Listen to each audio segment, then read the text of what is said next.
शंकर, तुम्हें चोट तो नहीं आई ना? मुझे सवाल ही नहीं उठता। लेकिन तुम तो अमेरिका में थे, यहाँ कब आए? और ये सब क्या है? एयरपोर्ट से सीधा तुमसे मिलने तुम्हारे घर आ रहा था तो रास्ते में देखा कि कुछ गुंडे औरतों को परेशान कर रहे हैं, उन्हें छेड़ रहे हैं, तो मैंने बस उनके छक्के छुड़ा दिए। दोस्त, आज भी तुम स्लिम ट्रिम ही दिखते हो, है ना? दरअसल जिस तरह मैं मोटा अच्छा नहीं दिखूंगा, वैसे ही तुम पतले अच्छे नहीं दिखोगे। मेरा सेंस ऑफ ह्यूमर कमाल का। शुक्रिया। ये मेरी कंपनी के लोग हेलो। हैं। कुछ गुंडे इन्हें रास्ते में रोक कर इनके साथ हाथापाई कर रहे थे, पर तुमने यहाँ आके इन्हें बचा लिया। सर नहीं आते तो हम भी नहीं होते। ये इंडिया आ गए, अब देखना ये क्या करते हैं।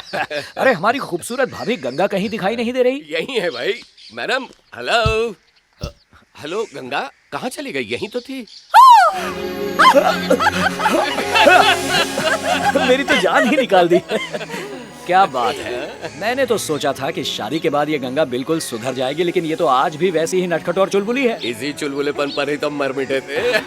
Good good. चलो घर चलते हैं। आप लोग आगे चलो, मैं पीछे पीछे आता ठीक हूँ। है। लव मैरिज के बाद हमने विंध्यपुरम जाने का फैसला किया है। इस बात से माँ बहुत नाराज है। मैं बाबूजी का आशीर्वाद लेकर आता हूँ। ठीक है।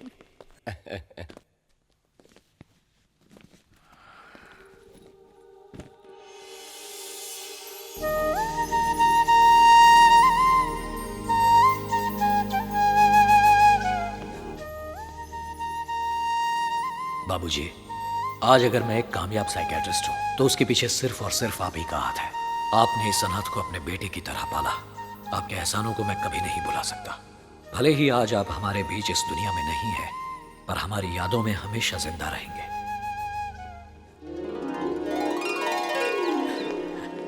माँ, आशीर्वाद दो। जीते रहो बेटा। इतने दिन बाद आया है। लगता है तू तो हमें भूल ही गया था। यहाँ से जाने के बाद एक बार भी तूने फोन नहीं किया। डॉक्टर क्या बन गया, माँ को ही भूल गया। फिक्र मत करो माँ, अब मैं वतन को छोड़कर कहीं नहीं जाऊंगा। यहीं तुम लोगों के साथ रहूंगा और तुम सबका ख्याल रखूंगा। सबका ख्याल तो तू रख सकता है बेटा, पर मेरी परेशानियों को कौन दूर करेगा? तुम्हारी सारी परेशानियां मैं दूर कर दूंगा माँ, फिक्र मत करो। अरे तूने तो मेरी मन की बात पढ़ ली। कैसे बेटा? माँ, ये जादूगर है। ये किसी का चेहरा देखकर उसके मन में क्या चल रहा है सब बता सकता है। ये सिर्फ डॉक्टर नहीं है, एक जाना माना माइंड रीडर भी है। अभी पिछले साल ही इसे अमेरिकन गवर्नमेंट ने अवार्ड भी दिया है। बस मैं समझ गई। ये कोई रॉकेट साइंस नहीं है माँ। प्रैक्टिस से कोई भी इसे आसानी से सीख सकता है। वो सब छोड़ो माँ, ये बताओ कि काम के सिलसिले में अगर सुमित विंध्यपुरम जाकर रहता है तो आखिर उसमें क्या प्रॉब्लम है? तू नहीं जानता शंकर, मैंने सोचा था इसकी शादी गायत्री के छोटे भाई की बेटी प्रिया से करके टूटे रिश्तों को फिर से जोड़ लूंगी, पर इसने भी वही किया। अपनी मर्जी से लव मैरिज कर ली। मुझे पता था तू हंसेगा, क्योंकि तू उस घर में रहने वाली गायत्री को नहीं जानता। वो इतनी खतरनाक है कि उस घर में रहने वाले उसके भाई तक डरते हैं। ये वही गंगा को ले जा रहा है और मुझे पूरा यकीन है कि वो गायत्री इससे बदला लेने की पूरी कोशिश पर करेगी। माँ, मैं उनके घर नहीं ठहरूंगा। तो फिर कहाँ रहोगे? उस गांव में जो पुरानी हवेली है उसे मैंने खरीद लिया है, मैं वहीं रहूंगा।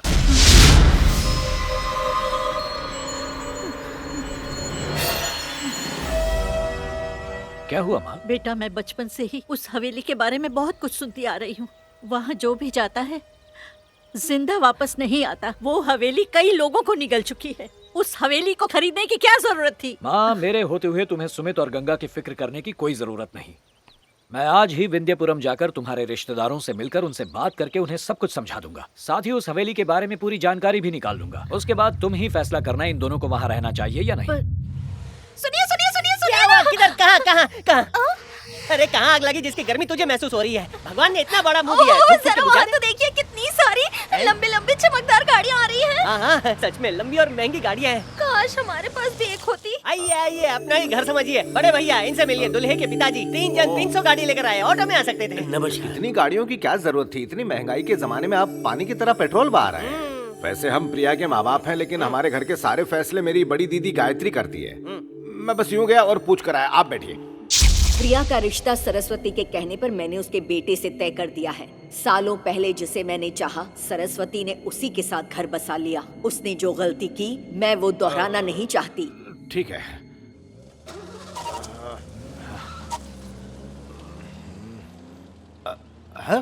अरे सब लोग कहाँ गए? अरे दीदी की भौंपू जैसी आवाज सुन के वो लोग कबूतर की तरह फुर्र हो गए। क्या बात कर रहा है? हमारी शादी को 8 साल हो चुके हैं और इन 8 सालों में सरस्वती काकी के परिवार से आज तक हमें कोई मिलने नहीं आया। अरे वो लोग कभी मिलने नहीं आए तो अच्छा ही है ना। ये सारी जमीन जायदाद हमारे हिस्से आएगी, उसमें हमारे बच्चे कबड्डी खेलेंगे। ए पोपट, ए दुल्हे राजा, फड़फड़ाते हुए आजा।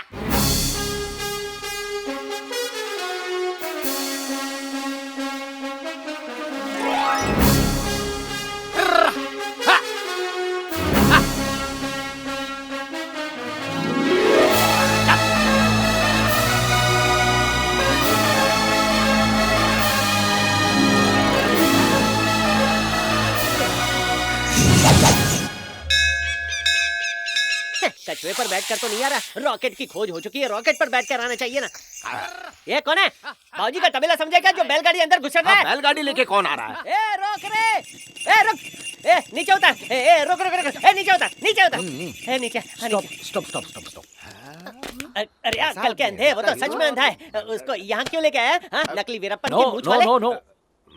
हेलो, कौन है भाई तू जो इन 2 बैलों और एक गधे के साथ धड़धड़ाते हुए अंदर आ गए? रामपुर से मैं कस्तूरी जी का दामाद जी हैं, खुशी मनाओ, बैंड बजाओ, मिठाई बांटो। मुझे पता नहीं था आसमान में बैलगाड़ी भी उड़ती है। अच्छा हुआ लेकर आए हैं। देखिए जनाब, मैं आपका दामाद अरे नहीं वो हूँ। तो मालूम है, लेकिन हमको ये भी मालूम है कि तुम ही हमारे दामाद बनोगे। मजाक कर रहे हैं हाँ? मैं आपका दामाद नहीं हूँ, दरअसल मैं आपका होने वाले दामाद जी हम जानते हैं। ओहो, लगता है इन सबकी अकल घुटने में है।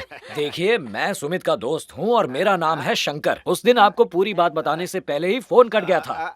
रोड कॉन्ट्रैक्ट के काम से मेरा बेटा यहाँ आने वाला है। वो आपके यहाँ रहने से शर्मा रहा है। वो बहाने बना सकता है, उसकी बातों में मत आइएगा। 1 हफ्ते पहले ही सरस्वती जी ने मेरी बहन को ये बातें बता दी थी, इसलिए हम सब जानते हैं कि तुम एकदम झूठ बोल रहे हो। इस वक्त वो प्रिया को अपने साथ लेकर मंदिर गई है। भेजे में घुसी बात, हमें तुम्हारी सारी कुंडली पता। अच्छा, तो ये बात है। और नहीं तो क्या, दाल भात है। फोड़ो रे पटाखे।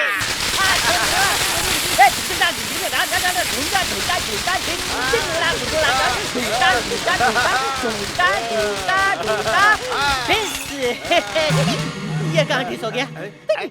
अरे यार, ढंगिनी भी गायब हो गई। माफ कीजिए, मुझे पटाखों से डर लगता है। मुझे भी। मेरा पटाखा फूट गया क्या? आपको देखकर कुछ अलग ही फीलिंग आ रही है। आपको देखकर मुझे मेरे भैया की याद आ गई। तो ये दोनों यहाँ पर है। अरे लुका छुपी खेल रहे हो क्या? दामाद बाबू, इसका कच्चा पक्का दोनों लाइसेंस मेरे पास है। मेरी कुंडली में मंगल है, फिर भी ये मंगल कन्या मेरे पास है। होली के बाद दिवाली भी चली गई, लेकिन हमारे आंगन में फुलझड़ी जलाने वाला नन्ना मुन्ना नहीं आया। रे। सुमन की गोद 8 साल से सुनी है। आपके पास दिमाग पढ़ने वाली एक्सरे मशीन है क्या दामाद जी? क्या है? आपको तो फिल्मों में हीरोइन होना चाहिए। Scene cut. ये अभी भी हीरोइन है, पर मेरे पिक्चर की। दामाद जी, अब सारी बातें बाहर ही करेंगे, थोड़ी गुफ्तगू अंदर भी कर लीजिए। आइए। बाय। मैंने जिसके आने की खुशी में सस्ते वाले पटाखे फोड़े, वो तो पति पत्नी के बीच में महंगी मिसाइल छोड़ रहा है। मेरी मर्जी। दामाद जी, मेरी चुप बात रहिए। सुनिए। बैलगाड़ी से आए हैं, थक गए होंगे, इसलिए गुसल खाने में जाके गुफ्तगू कीजिए। क्या हो गया? बड़े भैया, इसका रिटर्न टिकट निकालो। लेकिन क्यों? अपनी किडनी बेचकर इसके टिकट के पैसे दूंगा। अगर ये घर में आ गया ना, तो हम सबको घर के बाहर निकलना पड़ेगा कटोरा अबे लेके। चुप कर मनूस। मनूस तो वो है। अब क्यों बुला रहा है? हे ऊपर वाले, तू इसको बुला ले। तुम ये नहीं चाहते कि मैं यहाँ पर रहूं, है ना? यहाँ आते हुए रास्ते में विंध्यपुरम हवेली के बारे में मैंने बहुत लोगों से पूछताछ की, पर किसी ने कुछ नहीं बताया। हाँ तो? अगर तुम मुझे विंध्यपुरम हवेली पहुँचा दोगे तो मैं यहाँ पर नहीं रहूंगा, वरना क्या? यहीं रहूंगा। ठीक है, ले जाऊंगा, लेकिन एक वादा करो, बात से मुकर तो नहीं जाओगे? चाहो तो आजमा सकते हो। आजमा खराब हो गया है क्या जो तुमको आजमाऊंगा? ए अंदर जा, मैं कब जाती हूँ। गेट भी भूतों के लिए खुला छोड़ा है। इस हवेली में ना बहुत सारे कमरे हैं, जाओ पैर फैला के सो जाओ, हड़प लो हवेली। बाय। जरा साइकिल छोड़ो। भाड़े पे चाहिए क्या? क्या है? चलो मेरे अरे साथ। कहाँ लेके जा रहे हो? अरे दामाद जी, बचपन में गिल्ली लेने पहली बार यहाँ आया था। उस दिन नहीं मिली थी, तुम ढूंढो, मैं बाहर जाके डंडा ढूंढ के आता हूँ, ठीक है? चुपचाप मेरे साथ हवेली के अंदर चलो, वरना घसीट कर ले जाऊंगा। अच्छा? हाँ, घसीट क्या कर। बोला? वही जो सुना। अंदर भूत है? भूत प्रेत कुछ नहीं होता, चुपचाप मेरे साथ चलो।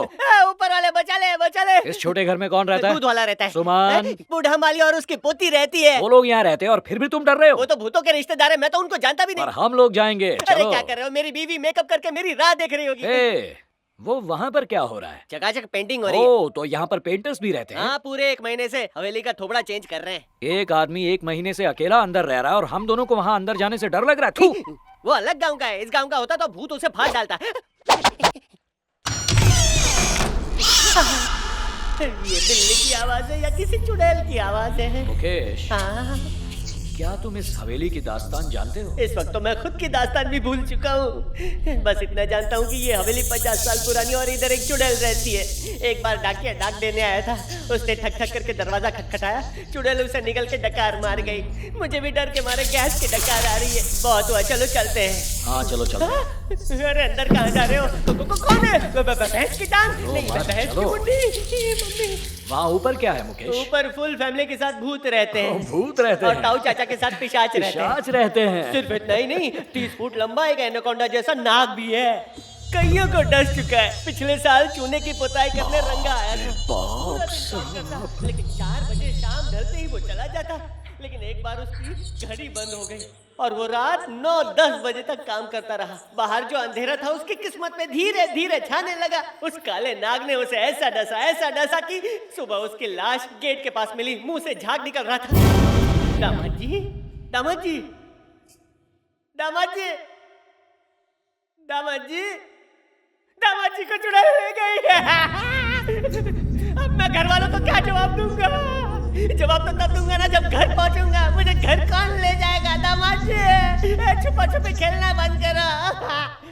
दामाद जी, दामाद जी, दामाद जी, मजाक मत करो। मेरे फेफड़े फुदक के बाहर